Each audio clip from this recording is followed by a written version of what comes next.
Hey guys, I got a question today from Temple of G who wanted to know, after seeing the video that we did yesterday about Jerry Gorman's adventures in bringing a Toyota Tacoma from 2021 down from the United States to here in Nicaragua, Temple of G wanted to know, well, he had been thinking about bringing down a motorhome, an RV, and parking it on some land that presumably he already owns or will own soon, he, she, I don't know, and was hoping to be able to live out of that while they build a home. That way they can drive down, presumably, I'm adding some context here, they can drive down from wherever they're coming from, US, Canada, whatever. They will have their vehicle with them. Maybe they can tow a car too, because that's a little bit more flexible. If you're going to park that on the land, you're going to want something, and bring that all down and have those things to have with you while you're out building a house. I'm going to walk around a little bit here because I'm on the Pocket 3, so excuse the movement, but it's super bright and I'm trying to find just the right spot to stand. I don't really know. We're going to move pretty quickly today.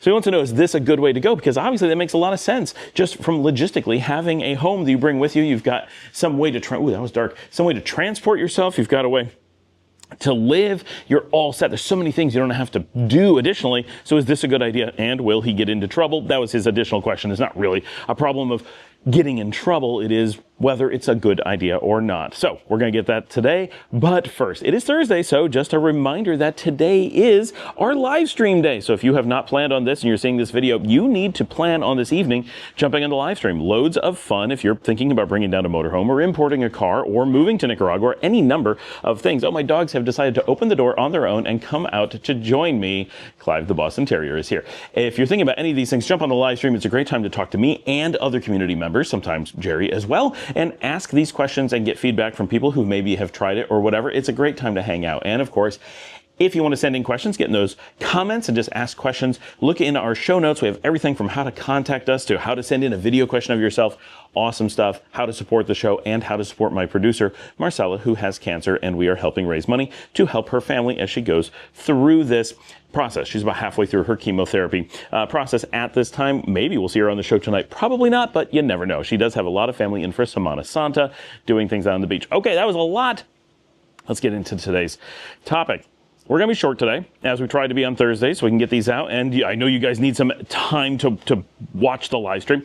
So what would happen if you bring down a motorhome? Well, first of all, there's another channel here on YouTube that we used to promote, and they disappeared for reasons that will be clear in a minute, who came down in a motorhome, but it was their own design. That added a few complications. They converted an old school bus and made it into a home, classified it as a motorhome, all fine, came down and tried living in Chinandega, which is to the north of Leon. And we know this because they thought they were being anonymous and didn't realize just how recognizable everything in Nicaragua was. So every time they did anything, everyone knew who they were and where they were. They would be like, oh, we found this secret location. We'd be like, hey, how do you like the restaurant? You know, we'd say like the restaurant behind them, and they'd be like, oh my gosh, we're not hidden. They really thought they were secret. Everyone knew where they lived and what they did because we're a tiny country. And when you live out of a school bus, everything you do is visible and everyone knows where you're going all the time. So that, I don't know how much that affected them, but it definitely was not what they were expecting. And importantly, I'm barefoot. I'm always out barefoot in Nicaragua. There are a lot of things on the ground. Sometimes I probably shouldn't do this, but I just like being barefoot, and we put up with it. So they brought down the school bus, and they thought they would do exactly the same thing. They thought they would park it on this farm that they got up in Chinandega, and it'd be no big deal. But it is a big deal, and here's why. If you watch the video from the information about Jerry yesterday, all that is going to apply to a motorhome just the same, plus potential additional complications. Probably not, but it could. In the case of this couple who came down, their school bus wasn't technically classified as a motorhome before they came down, and it wasn't licensed for that. So they had some complications from that, which they got resolved. That was able to be done. But then they ran into the same problems that Jerry did. And those include that, yes, you can park it on your land and live out of it. That's not a problem. But every 30 days, you need to go to Managua twice, and every 90 days, I believe it is, or every 30 days, we just did it last night, and now I can't remember the exact details, but you got to go to the border at Costa Rica or farther, but you'll go to that one all the time, cross over and come back. So that motorhome, especially if you're going to be living far from the border, if you live right on the border, it's a little bit different. But if you live anywhere, like they lived in Chinandega, I'm 4 hours from the border. Chinandega is an hour north and goes another 2 hours north. So they may have been 6 hours in car from the border. When you're driving a motorhome, 7 hours, 8 hours, and think about all that fuel consumption. All that you got to drive down, you got to get it into Costa Rica. You better hope nothing goes wrong there. And then you got to do something in Costa Rica and come back. All that's very hard. And remember, there's no hookups here. So you're not going to be stopping anywhere and getting all the hookups and stuff that you would conveniently get in North America, which you're probably not counting on, but it will make things a little bit more complicated when you're talking about doing multi-day runs to another country, because that's what it's going to turn into unless you're planning to drive for 24 hours. And if it takes that long to get down there, border crossings get complicated and everything. There's just a lot of logistics. So you're talking about constantly having to go to Managua to do paperwork and pretty regularly going to Costa Rica to refresh it. These are things that are going to get very, very hard, and you have limited amounts of time in doing that before it creates additional problems. So you can't do this indefinitely. So you got to get that TIP, the temporary import permit, and all that stuff.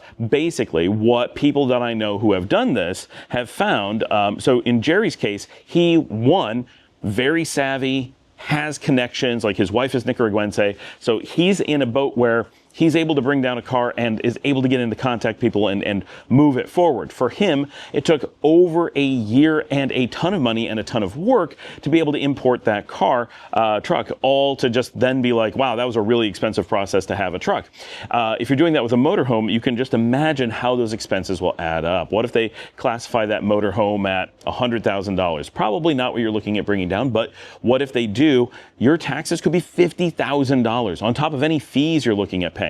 That's a lot, especially considering you can build a brand new house here that's probably equivalent to a motorhome for $25,000 to $30,000, and you can build them pretty quickly. So if you already have that land, now, of course, the motorhome, eventually you'll move off the land. A house you could build across the street. Like, you could literally buy the lot next door, build a house, live in that, and then once you have your house, give that to somebody and still be way ahead financially, and have had a real house to live in, not a motorhome, and have it be much more convenient because you don't have to run to the border all the time, and you own another house. Like, there's a lot of awesome going on as opposed to a lot of negative.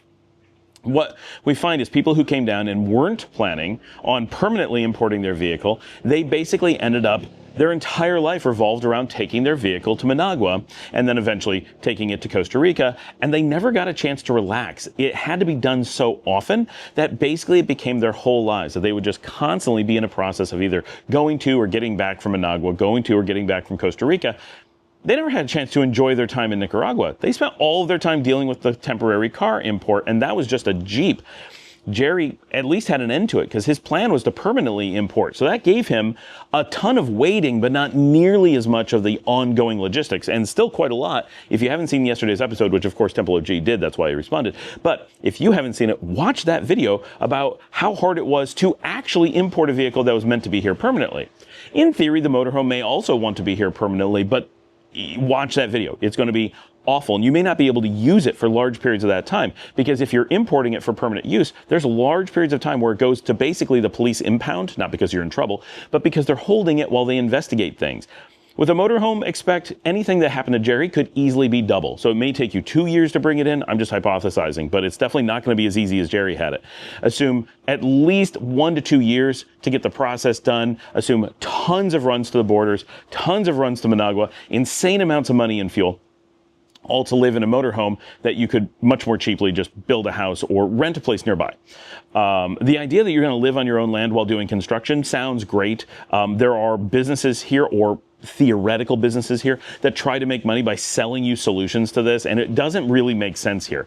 You don't really want to live on land while you're building. Trust me, I've been through this. It doesn't make sense. It sounds good. There are benefits, but they don't outweigh things in general. What you want to do is be nearby, have transportation, keep an eye on things. There's just way simpler solutions. Treat it like you would in the United States. Be close. Keep it simple. It won't be a big deal. Don't try to live on property while doing. If you're building like a massive estate and you plan on tearing down the house when you're done, all right, it's different. But all this like weird going and getting, and all these things are expensive, like motorhomes or custom built modular homes that go onto, property that you're building on, often will cost more than the house you're building, right? You can build amazing houses for $100,000 to $200,000 here. Like, we're talking mansions in most of the country. So the additional cost of say $50,000 to $100,000 to watch over it more closely while you do it will never be paid off, and the inconvenience that you will incur will never be justified. That's the biggest thing. And if anything goes wrong, this is where it gets really important. If you have a motorhome or anything that you import and something goes wrong, Costa Rica doesn't let you in. They don't allow you to renew your tip. Not very likely, but these are real risks. They could happen. Then you're stuck. You have to drive it north through Honduras, through El Salvador, through Guatemala, and into Mexico, and then somehow get it out of Mexico. But you don't renew your paperwork until you hit that Mexican border. So you have a lot of potential problems if anything goes wrong. You don't have an easy backup plan. It's going to feel like you're trapped because you basically are. So I can't advise enough against any of these plans. In importing a vehicle in general, we advise against, even when it's, completely paid for, you have a tax deferment, like all kinds of things. And keep in mind, like Jerry and most of us who are like, well, we could do it. We have either our own residency that gives us some amount of discount, not a ton, but a noticeable amount, or in his case, he has a wife who's Nicaraguense who just happened to meet the very stringent requirements of a living abroad Nicaraguense who has returned home, who is repatriated, and they get a tax deferment very similar to a new resident would do. Or we get every 4 years or so, but it doesn't make any financial sense. Once you've done it, you're like, what? Never again. You can never justify. I mean, someone has done it, but it's so rare. It exists for a reason, but it's a fringe case. It should not be something you're just like, oh, I'll just import a car. So if that's importing a normal car or like a pickup truck, a motorhome would be so many times more difficult, more expensive, more problematic. And so if we say it's like 99% of people should not be importing a vehicle normally, imagine how many fewer should be doing a motorhome. Just things to keep in case. So the idea, it absolutely makes sense. I totally understand why you want to do that, why it sounds good. Bringing vehicles into a new country for permanence is almost always bad, and doing so temporarily can be. And here in Nicaragua, temporary import is one of the hardest of the Western Hemisphere. They are not big on importing vehicles. You can buy new vehicles here. You can build new homes, either thing that you want, so cheaply in country that importing just doesn't generally make sense, except for very fringe cases where you need a specific vehicle you can't get some other way. My recommendation is buy a cheap car here, and if you really want to live on property, build something on property that you will want to use later, make a beautiful bodega that you can live out of. That's a great use of money. I'll just show. I have a bodega right here behind me. This is my standalone bodega. It is large enough to live out of, does not have a bathroom or anything, and it's not sealed because it's a bodega. But this could easily be converted to a living quarters for the, to be right, and you could make it easily a couple meters bigger for very little money. Add in a bathroom, that would be the biggest thing. Add in a bedroom, put in a kitchenette, and you have a studio apartment. Use temporary stuff that you can rip out, and it's just going to be a bodega once you get your house built. Perfect. Great use of your money, and way more comfortable and stable than a motorhome. Or, oh, here's one behind me. This is a permanent living structure. Now, this is a separate bathroom. This is the door behind me, and this is the living quarter over here. It's a little bit hard to swing it around and show. So these are small, but completely, you can put a king bed in there. You have built-in closets and stuff. And then you got the shared bathroom, because I have 2 of these units. So this is something that we have on our property. Again, this would be a fraction of the cost to build compared to a motorhome coming down. The bodega is the cheapest. These are meant to be permanent living structures, but you could also have this. What if you want to have guest quarters on your property? I'm not saying that you don't want to have them in your main house or something, but why not? If you're going to need a place to live while you construct, do something like this. Get amazing use out of it, something you'll be proud to own for the rest of your lives, and not a motorhome that you're like, wow, that cost me $100,000 that I didn't need to when I started all this, and now it's a pile of junk that I have to dispose of, and I never do because it's going to be so costly to, you're going to be sorry, right? But if you have something beautiful, you're like, you know what? Maybe I didn't need to spend the money on that, but now I've got these extra guest quarters. All my family and friends are going to come down and stay with me on property. Sure, they're not the most comfortable, but they're perfectly nice, and you can upgrade them however you want. Put in air conditioning, put whatever, right? Make them very, very useful. So you have really easy options, because, for example, if you go to Casa Leon, the development community, their starting homes are $15,900. That includes the land, the construction, and their profits. Now, they may not have big profits, but I guarantee that it's costing them no more with the land and the construction, no more than $14,500 to put up those smallest structures. And their biggest ones that are standard are $32,000. So I guarantee that they're not costing more than $28,000, $29,000, and maybe as little as like $25,000. They may be making really solid profit on those. So if you're looking at $50,000 to $100,000 to bring down a motorhome that you have to deal with someday, imagine spending $25,000 having a beautiful home that you can use for any number of things. And those are like 2 and 3 bedrooms.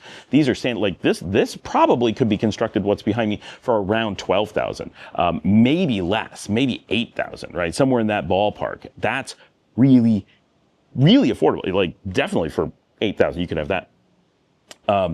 What a great way to use your money and then get long-term benefits out of it. So think a little bit outside of the North American box and think more of the just approach it. What's a practical way to do these things? And of course, normal recommendation, rent a place nearby. Don't construct anything. Just don't bother. Not necessary. But if you do want to do that, this is how you get good use out of it. Thanks for joining me. Like and subscribe. Remember, live stream in just a little while. Share on social media. Tell friends about the show. Support us. If you want to support me, buy me a coffee at buymeacoffee.com/Scott Allen Miller. If you want to help Marcela, go to our GoFundMe. All the information is in the show notes. If you need to write to me, anything you need in the show notes. I love it when people send in video questions, and I love it when you get on the live stream, and I love it when you buy me a coffee. A lot of good things. Thanks for joining me. I will see all of you in just a few hours.